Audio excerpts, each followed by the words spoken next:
Bom dia, gente. Estamos começando mais um Café Bom Dia e aqui você vai ficar bem informado sobre o que está acontecendo em Erechim e também na região.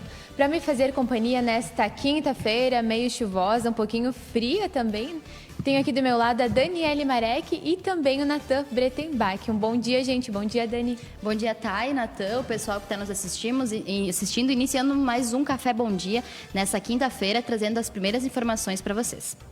Bom dia, pessoal. Bom dia, meninas. Bom dia, pessoal de casa também, né? Eu lembro que vocês podem participar aqui do Café Bom Dia, mandando um recado, dizendo da cidade de onde você está nos assistindo e também comentando. Hoje o nosso assunto principal vai ser o transporte público aqui em Erechim. E agora a gente falando sobre economia, para quem precisa sacar o auxílio emergencial, quem nasceu em maio já está liberado, então, a partir de hoje. Os recursos também podem ser transferidos para a conta corrente. Então, hoje, dia 6, então, a primeira parcela do auxílio emergencial, para quem nasceu em maio, já está disponível, né? O dinheiro havia sido depositado nas contas poupança digitais da Caixa Econômica Federal ainda em 15 de abril. E esses recursos também poderão ser transferidos para uma conta corrente, sem custo para o usuário. Até agora, o dinheiro podia ser movimentado apenas por meio do aplicativo Caixa Tem, que permite o pagamento de contas domésticas, como água, luz, telefone e gás, e também de boletos, né? E agora, né, em caso de dúvidas, também a pessoa pode ligar na central telefônica 111 da Caixa, que funciona de segunda a domingo, das 7 às 22 horas. Fica aí o aviso para você. Importante esse auxílio, né? E as pessoas devem ficar atentas também aos prazos, né? Porque as pessoas recebem e depois, apenas no outro mês, elas podem sacar esse dinheiro em espécie. Eu vou falar de uma operação antes da gente ingressar no assunto do transporte público aqui de Erechim, que a Polícia Federal cumpriu mandados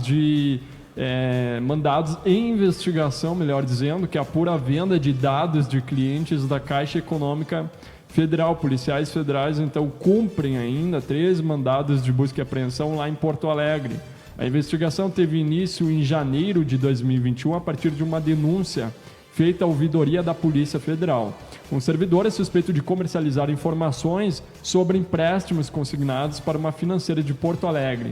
A Polícia Federal estima que 127 clientes no Rio Grande do Sul, nos estados do Amazonas, Santa Catarina e Paraná, tiveram os dados violados. Os crimes investigados na Operação Data Vindicius são violação de sigilo funcional e corrupção ativa e passiva. A gente tem algumas imagens para mostrar para vocês dessa operação que está acontecendo aí na manhã desta quinta-feira, né? Então, portanto, apurando aí a venda de dados sigilosos de clientes da Caixa Econômica Federal, essa operação que acontece na capital dos gaúchos, lá em Porto Alegre.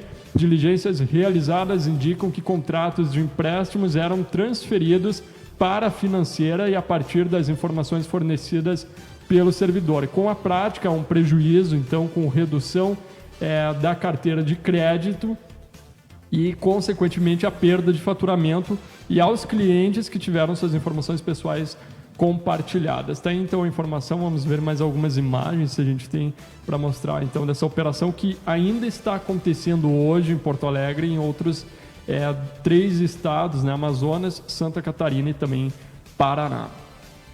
Importante informação, né, para a gente trazer também aqui para a nossa região, né, em relação a isso. E muitas pessoas também acabam caindo em golpes, né, em relação a passar dados para os celulares, SMS, né, tem bastante gente que reclama às vezes disso. Então é importante a gente frisar. E aqui em Erechim, inclusive, já teve casos, né, do pessoal que fica na espreita, né, fora do banco, e principalmente atacando, abordando, melhor dizendo, as pessoas de mais idade, enfim, que não tem muitas vezes uma orientação correta a respeito se pode ou não repassar esses dados, e a gente sabe que tem muitas ligações telefônicas, enfim, e que também envolvem estes bancos solicitando, inclusive aconteceu com um familiar meu, solicitando os últimos números do CPF em horários assim esporádicos. Então, às 9 horas da noite, a pessoa ligando, dizendo que é de um banco, uma moça dizendo que é de um banco, mas que absurdo essa hora da noite. Então, sempre antes de passar qualquer informação para pessoas de telefones estranhos, principalmente de DDDs que não sejam aqui do Rio Grande do Sul, então, que não sejam o 53 ou o 55, que deve, então, aí ter cuidado, né, e ter atenção para não repassar. Em caso de dúvida, ligue, espera outro dia, ligue para a sua central bancária. Inclusive, Natan, falando dessa informação, eu conversava esses dias com a diretora do Procon, Dani, e ela falava que as pessoas podem entrar em contato com o Procon caso elas se sintam assim, não se sintam à vontade com essas ligações. Sejam tanto ligações de fora quanto essas ligações de telefone que ficam oferecendo as promoções. E eu perguntei, existe algum recurso? Ela informou que sim, a pessoa pode entrar em contato ali com o Procon, que eles vão estar fazendo a devida orientação para, digamos assim, bloquear esses contatos para que a pessoa não venha a ser incomodada. Fica aí também a informação. Muito Exatamente. Bem. Dani, o que você traz para a gente Trazendo agora? informação sobre o cenário nacional da política, né? A gente está ali já batendo aqui metade do ano de 2021, ingressando já os partidos, né, a começarem a pensar sobre as candidaturas para 2022. E ontem o ministro Barroso, ele confirmou, então, o presidente do Tribunal Superior, na realidade, o Barroso, ele deu uma coletiva de imprensa falando sobre os movimentos, né, a movimentação que aconteceu no final de semana em relação às passeatas, né, pedindo o voto impresso. E nessa matéria ele diz, né, ele aponta que a partir do momento então que viria a ser colocado o voto impresso, esse voto impresso ele ia causar um caos não somente né, na população, para ser também trazendo diferente, né, do que eles já estão acostumados, né, desde quando a gente tem aí a promulgação da questão da urna eletrônica, mas também que a própria judicialização desses votos, né? Então ele fala que de alguma forma isso vai ser extremamente complicado para eles, para os governos e também para a população. E ainda ele reforça que a gente hoje, aqui no Brasil, a gente tem o melhor formato de fazer eleições a partir da urna eletrônica, que é a mais confiável que em outros países não existe. Apoiadores do Bolsonaro, inclusive, fizeram passeatas, carreatas, melhor dizendo, pelas ruas do Rio Grande do Sul e também em todos os estados da federação, praticamente todos, no último fim de semana, né, no domingo, dizendo que autorizam o presidente justamente a fazer. Mas ontem, né, eu estava inclusive acompanhando o discurso do presidente Jair Bolsonaro, discurso até bastante pontual assim, a respeito dessas questões, e ele está bastante pautado, o presidente da República bastante pautado, Dani, tá, e o pessoal de casa, nas questões do artigo 5º da Constituição. E ele quer fazer o decreto, quer baixar o decreto, se os governadores e os prefeitos brasileiros não cumprirem com o que está sendo combinado, né?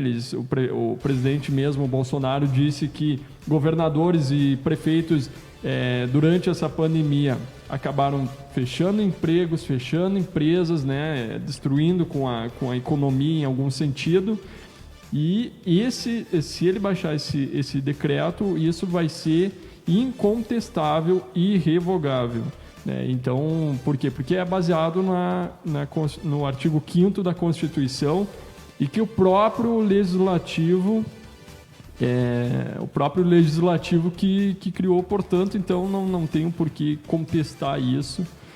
Então a gente vai esperar, né? Essa questão agora, próximo das eleições, a CPI que vão tentar enrolar, eu acredito, até o fim do ano, né? Mas tem muita coisa, eu acho, ainda para ser descoberta, e que aqueles que tiraram dinheiro, governadores que muitas vezes usaram dinheiro para outra coisa dos gastos, melhor dizendo, dos recursos federais, e utilizaram em outras perspectivas, que sejam cobrados a respeito disso. E essa PEC, né, pessoal, só para trazer informação para vocês, ela foi da autoria da Bia Kicis, que é do PSL do Distrito Federal, que é aliada ao presidente Jair Bolsonaro, né? Então foi a partir do próprio PSL que surgiu, então, essa PEC para que os votos acabem sendo impressos, né? Tá dada a informação. Vamos colocar a imagem da janela daqui a pouquinho aqui, do Bom Dia, rapidamente, porque a Tayane vai comentar o pessoal que já está participando aqui do programa. Tá aí, que bacana. Isso, exatamente. Já temos aqui, então, a participação da Michele participando conosco, a Maria também nos acompanhando, né? Bom dia, ótima quinta-feira a todos. Temos também a participação do Gabriel da Rosa, da Fabiane e também da Odete. Então a gente agradece a sua participação, um abraço para todos vocês e lembramos que você pode continuar participando aqui do Café Bom Dia. Gente, agora falando sobre uma informação de segurança, um adolescente confessou o assassinato de um crime ocorrido aqui em Erechim, né? A informação que a gente tem já está no nosso site. Um adolescente de 17 anos foi identificado pela polícia como o autor do homicídio que vitimou o Luiz Felipe Kowalski, de 18 anos, na tarde de terça-feira, dia 4. Conforme a Polícia Civil, a segunda delegacia de polícia iniciou as investigações logo após o crime e após diligências e trabalho investigativo identificou o adolescente na manhã de ontem, né? A equipe localizou o autor que estava escondido no município de Getúlio Vargas, aí realizou a apreensão. Ele foi conduzido até a delegacia de polícia, fez o depoimento e, conforme divulgado pela PEC, ele confessou a autoria do crime. De acordo com ele fez realizou o crime sozinho e ele disse que a motivação seria desavenças com a vítima, né? E aí depois, na remessa do procedimento, a Polícia Civil vai sugerir ao Ministério Público que represente pela internação aí do adolescente com infrator. certeza, e que seja assim, punido devidamente pelo crime ocorrido, inclusive lá na Rua Santa Marta, né, no bairro Cristo Rei. E a gente espera realmente que isso tenha um final de justiça, né? De justiça, exatamente. Principalmente. A gente tem mais informações, agora eu falo a respeito... vamos falar a respeito do transporte público, depois a gente dá um amparato mais na área nacional. Bem, foi feita uma audiência de conciliação para buscar as soluções para o transporte público aqui de Erechim, né? A empresa de transportes Gaurama, como é de conhecimento público, está desde o dia 25 de abril com horários reduzidos, né, itinerários também, e rotas aqui no município, portanto, reduzidas, com exceções de alguns bairros em que a própria empresa, que já tem enfrentado um problema financeiro que supera 4 milhões de reais, né, sugeriu como tivesse lucro naquelas regiões, portanto, continua esse transporte. A questão é que alguns bairros, muitas vezes, vão poucas pessoas, 2, 3 pessoas, em horários que, muitas vezes, enfim, o horário também acaba interferindo, porque tem horários de pico que vão mais pessoas. Mas em horários que não há muita movimentação, 2, 3 pessoas, a gente que utiliza o transporte público pode falar isso, o pessoal de casa pode participar, inclusive comentando. É uma questão que, assim, agora com essa redução, muito bem, tem a questão toda econômica da empresa, prejuízos financeiros, mas outra questão é a da pandemia. A gente não pode fechar os olhos para isso, porque está muito movimentado o urbano, né? Tá muito complicado, né? A gente vê, a Thay, né? A gente às vezes pega o ônibus juntos, né?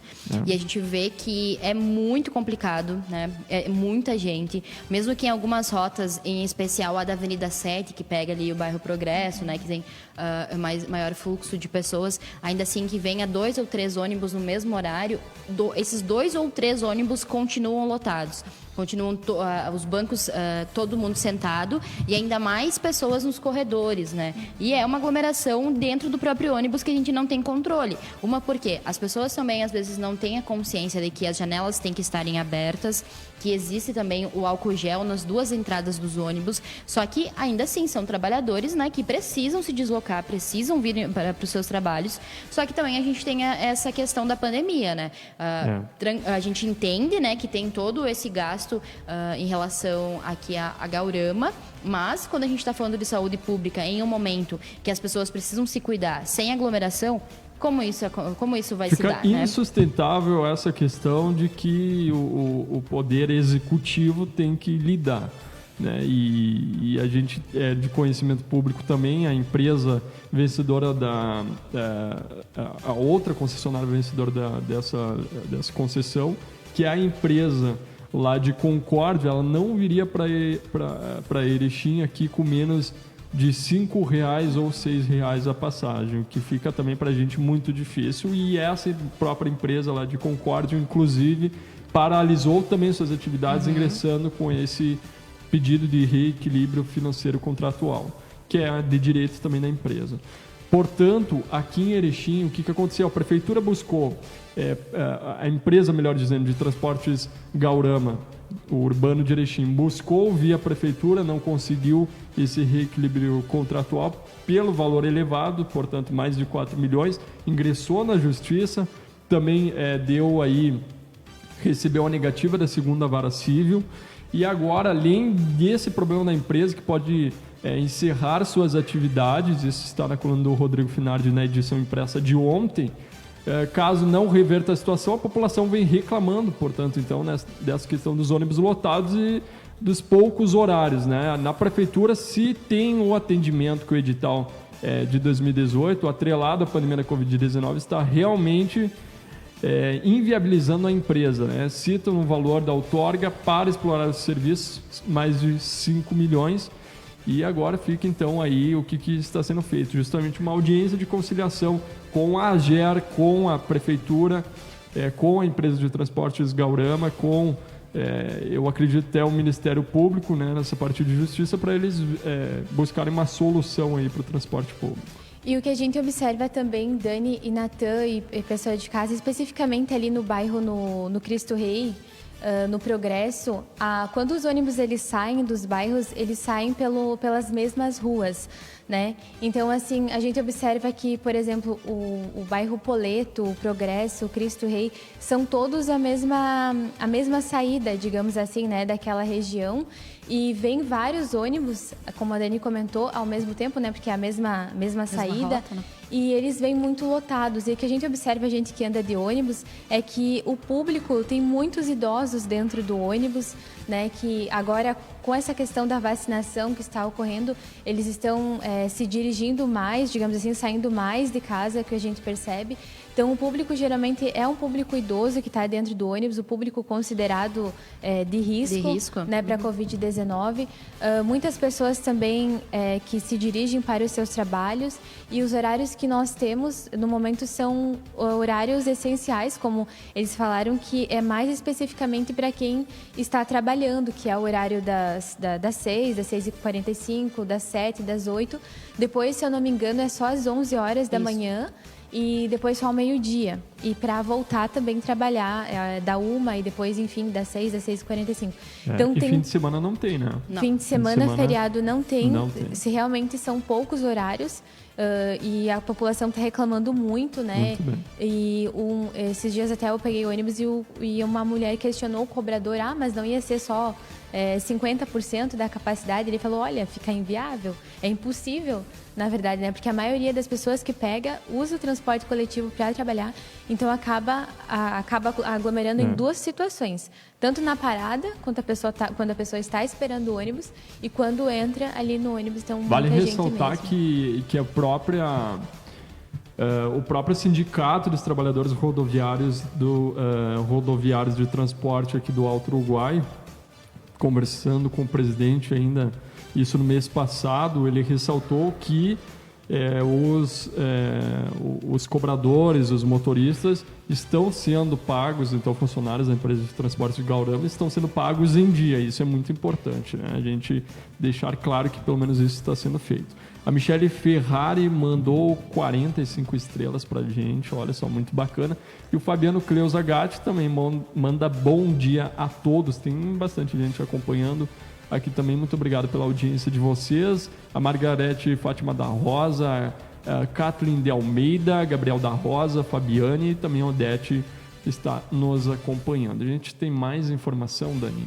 Trazemos informação também sobre mais um assunto polêmico aqui do Rio Grande do Sul, que é a questão das voltas às aulas, né, pessoal? A gente já viu desde a semana passada, então, que as instituições voltaram a ter aulas presenciais no método híbrido, né, que são 50% da turma em sala de aula, 50% em casa. E ontem teve mais uma reunião da comissão que está avaliando essa retomada das aulas no Rio Grande do Sul, e essa reunião acabou saindo, então, sem nenhuma diligência já posta, né? Eles não chegaram num consenso em relação a isso, né? Nem o CEPERDS, né? Que acabou puxando essa reunião, que representa todos os professores estaduais. Ele se posicionou contrário à volta às aulas e ainda eles afirmam, né? Que esse volta às aulas sem a vacinação dos professores e sem os equipamentos que possam, né? Trazer de alguma forma essa estabilidade para que as aulas voltem, né?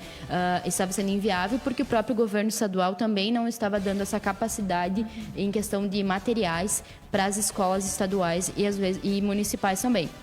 Aqui em Erechim a gente viu que as escolas particulares voltaram, né? As estaduais também estão ali no progresso, na região também. Então, porém, o CEPER está ainda batendo o pé em relação a isso, né? E a gente sabe que é um assunto que a gente pauta desde o começo de janeiro, em relação à vacinação aí dos professores, né? Que, querendo ou não, é uma das classes, sim, prioritárias para receber essa vacina. Em São Leopoldo, começou ontem a vacinação dos professores. Poxa, que bacana. Exato. E essa vacinação, o que aconteceu? A prefeitura, juntamente com o governo estadual, entraram em um acordo que as vacinas que ficavam, então, estocadas, então, que não tinham, que não iam que já tinham passado para a classe prioritária, que era dos idosos, e sobrava essas vacinas, elas começaram a ser destinadas para os profissionais da educação. Isso em São Leopoldo, né? Porém, a gente tem que trazer também a informação que esse acordo veio com o prefeito municipal e também com o governo estadual. Então, né, essa normativa ela não vem para todas as cidades, de alguma forma. São apenas as vacinas que estavam ali no estoque e, para não serem descartadas, acabaram indo, então, para os profissionais da educação. São Leopoldo não é uma cidade muito grande, então a gente tem também que levar em consideração as etapas da vacinação. Então, já foi iniciado, o primeiro passo foi dado. É plausível, perdão, te não, imagina. É plausível essa vacinação dos professores? Eu concordo com isso, mas eu discordo dos professores serem vacinados e aqueles profissionais de transporte das crianças não serem vacinados. Isso também tem que ser colocado em pauta. Aqueles profissionais que levam as crianças, né, que estão trabalhando nos micros, nos ônibus, transportando essas crianças, também devem ser vacinados pela lógica, porque as crianças estão no ambiente escolar e muitas delas, e diferentes ainda mais talvez do que a escola, porque quem transporta as crianças distribui elas em locais diferentes, então há uma aglomeração também no transporte no transporte escolar dessas crianças. Então, esses profissionais, eu acredito que também devem ser vacinados, né? A gente espera que essa cidade também tome essa iniciativa, se já não tomou, para vacinar esses profissionais também. Falando um pouquinho ainda de educação, já passo a palavra para a Tayane. Após críticas de omissão na pandemia, o MEC, Ministério da Educação, promete ações para apoiar as escolas. Quase 14 meses após o fechamento das escolas para frear a transmissão do vírus, a pasta também prometeu ações de apoio ao ensino remoto e a volta às aulas. E, inclusive, isso foi ontem, né? O MEC, o Ministério da Educação, enviou um documento de 80 páginas com um balanço da atuação nos últimos meses. De acordo com o documento, não vou ler tudo aqui, mas eles estão com esse fomento de apoio então, pedagógico no contraturno a fim de reduzir os déficits de aprendizagem e também auxiliando com ferramentas para avaliações formativas mais céleres, feedback personalizado para os professores e estudantes e também investimentos na conectividade das escolas e estudantes, entre outras. Muito bacana. Gente, vocês comentavam antes essa questão da vacinação. A gente tem informação que agora os farmacêuticos também vão poder participar da campanha contra a Covid-19. A portaria foi publicada esta semana no Diário Oficial.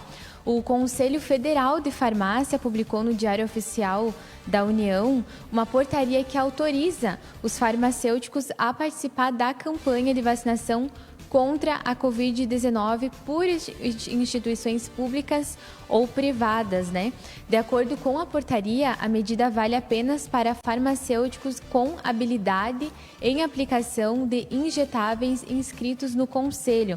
A decisão leva em conta o pedido da Organização Mundial de Saúde para que os países redobrem o comprometimento com contra a pandemia do novo coronavírus e também a necessidade de ampliação de postos de vacinação contra a Covid-19 em todo o país. Mais um grupo aí, então, se levanta, né, para combater a Covid-19 e eu acredito que eles poderiam até ter tomado essa decisão antes, né? Agora, então, que esses profissionais que são formados em farmácia vão poder ajudar nessa questão aí contra a Covid-19, mas ainda bem, é uma notícia positiva, né? Temos então aí mais um grupo que se levanta para ajudar a fazer essas aplicações contra a Covid-19. Muito importante esse apoio, né, gente? A gente falou antes de educação, agora a gente entrou em saúde, linkando as duas. Tem um projeto aqui no Rio Grande do Sul que as secretarias da saúde e da educação vão lançar a campanha Farmácia Vai à Escola. O intuito, então, é incentivar, né, essas escolas a tratarem sobre o uso e descarte correto dos medicamentos. E então está esse objetivo que foi dessa campanha que foi lançada ontem aqui no estado do Rio Grande do Sul. A iniciativa tem o objetivo, então, de desenvolver essas atividades na rede pública de educação e formação de professores multiplicadores, então, deste tema que, com certeza, né, é muito importante a gente saber onde descartar corretamente os medicamentos. Para terminar a participação, já Sim. se encerrando aqui no Café Bom Dia, antes da Thaide falar sobre a questão da previsão do tempo, a gente fala também sobre a questão da CPI, né, que está acontecendo nesses últimos dias, colhendo os depoimentos. Ontem teve o depoimento dos últimos 2 ministros da Saúde, né, o Mandetta e o Teixe, e eles trouxeram as informações que o Ministério, né, de alguma forma, e o governo federal, eles tinham uma pasta paralela, um ministério paralelo que cuidava das ações também em relação à Covid-19 no Brasil. Esse ministério paralelo é ouvido em primeira instância, né, pelo governo, pelo nosso presidente Jair Bolsonaro, e onde essa pasta ela tinha então as informações, repassava para o presidente e depois então os ministros, ambos ficavam sabendo, né, nesse período em que eles estavam à frente do Ministério da Saúde. Essas informações já estão sendo apuradas, né, em relação às gravações que foram feitas, então já estão disponíveis também para o pessoal que quer acompanhar melhor essa CPI, mas é um dado extremamente importante a gente saber que dentro do próprio governo e na própria situação que a gente vivia, existia uma pasta paralela ao Ministério da Saúde e que tinha as informações sobre isso, repassava elas ao nosso presidente e ainda assim a gente ainda continuava a ser não olhada com essa atenção, né, em relação... Essa é uma situação, né, Tayane, também, que divide opiniões. E por isso vocês devem comentar, fazer desse espaço aqui do Jornal e TV Bom Dia um local de democracia. Exato. Para expor a opinião e de livre acesso para vocês comentarem a respeito, se acreditam ou não da CPI. Fala aí pra gente, que depois a gente vai também ler os comentários aqui para vocês. O Mandetta, inclusive, né, Dani, que disse em seu discurso da CPI que o Brasil nunca fez lockdown, né? Ele só agiu com as ações fechando escolas depois de tantas mortes, ele só agiu fechando o comércio depois da gente ter aí mais de 10 contratos mesmo no início da pandemia sendo recusados para contratação, né, para essa solicitação das vacinas, mesmo que ainda não tivessem sido aprovadas e contestadas como sendo eficazes. Né? E ele disse que isso, inclusive, essas ações foram após o leite ser derramado. Foi essa expressão que o ex-ministro da Saúde, Mandetta, falou sobre isso. Vamos falar do tempo agora. Gente, muito bem, então já chegando aqui ao fim do Café Bom Dia, vamos falar sobre o tempo. De acordo com a Somar Meteorologia, tempo nublado hoje com chuvas isoladas ao longo do dia. Mínima de 10 graus, máxima de 14. Agora de manhã pode chover 5 milímetros, de tarde mais 9, né? Já choveu um pouquinho de madrugada. É uma chuva rápida, isolada, não é considerada uma chuva tão volumosa assim. Mas você que está saindo de casa, leve o guarda-chuva, pode dar um chuvisco, né? Alguma chuvinha que outra isolada, de acordo com os dados aqui. Gente, já estamos ficando por aqui, então nós agradecemos a sua companhia, a sua audiência. Lembramos que amanhã tem mais Café Bom Dia, você pode participar aqui conosco. Um bom dia, Natan.